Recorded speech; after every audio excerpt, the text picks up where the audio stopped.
सर्व दत्त परिवारास साष्टांग प्रणिपात. दत्त माझा मी दत्ताचा. रचना श्री गुरु दत्त चरणी अर्पण.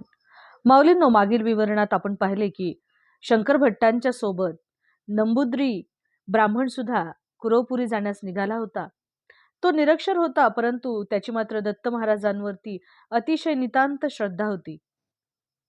चिदंबरमला जेव्हा ते दोघे गेले तेव्हा त्यांना पळणी स्वामी नावाचे त्या ठिकाणी एक सिद्ध महात्मा आहेत असे कळले आणि त्यांच्या दर्शनासाठी दोघे जण एका पर्वतावरती एका एकांत असलेल्या गुहेकडे गेले आणि त्या गुहेच्या दाराजवळ ते त्या स्वामींचे दर्शनासाठी गेले असताना त्वरित त्या ठिकाणी जाताच पळणी स्वामी त्यांना पाहून, "अरे माधवा शंकरा, आपण दोघे जण मिळून माझ्या दर्शनासाठी आलात, हे तर आमचे अहोभाग्य आहे," असे म्हणाले.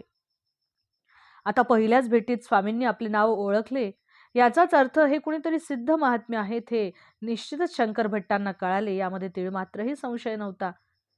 स्वामी म्हणाले की, "अरे बाबांनो, श्रीपाद श्रीवल्लभांनी मला आज्ञा केली आहे. त्यांनी मला हा देह त्यागून दुसऱ्या एका तरुण देहामध्ये प्रवेश करण्यासाठी सांगितले आहे आणि आता ती वेळ आली आहे. या शरीरामध्ये मी 300 वर्ष राहिलो. आता हा देह त्याग करून मला पुन्हा नवीन शरीरामध्ये 300 वर्ष राहायचे आहे, अशी श्रीपादांची आज्ञा झाली आहे." श्रीपाद श्रीवल्लभ हे या सृष्टीला चालवणारे आणि महासंकल्प करणारेच आहेत. पळणी स्वामी म्हणाले की, "अरे शंकर भट्टा, तो विचित्रपुरीमध्ये त्या राजवाड्यामध्ये सर्वांना कनाद महर्षींच्या कनाद सिद्धांताविषयी सांगितलेस ना? पुन्हा एकदा मला त्याचे जरा वर्णन करून सांगशील?" स्वामींनी असे सांगतात शंकर भट्ट म्हणाले की, "स्वामी, मला क्षमा करा, परंतु आपणाला माहीतच आहे की मला या विषयी कुठलीच माहिती नाही आणि मी जी काही माहिती त्या ठिकाणी सांगितली ती सर्व फक्त दत्त महाराजांनीच माझ्याकडून वदवून घेतली आणि हे सर्व आपल्याला नक्कीच ज्ञात आहे."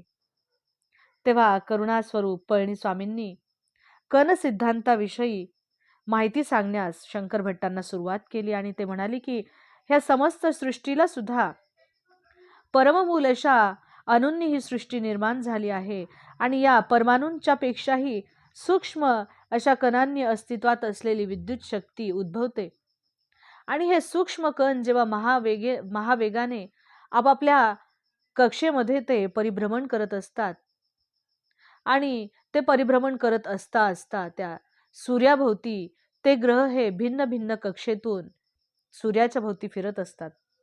श्रीपाद श्रीवल्लभांचा जय जयकार असो.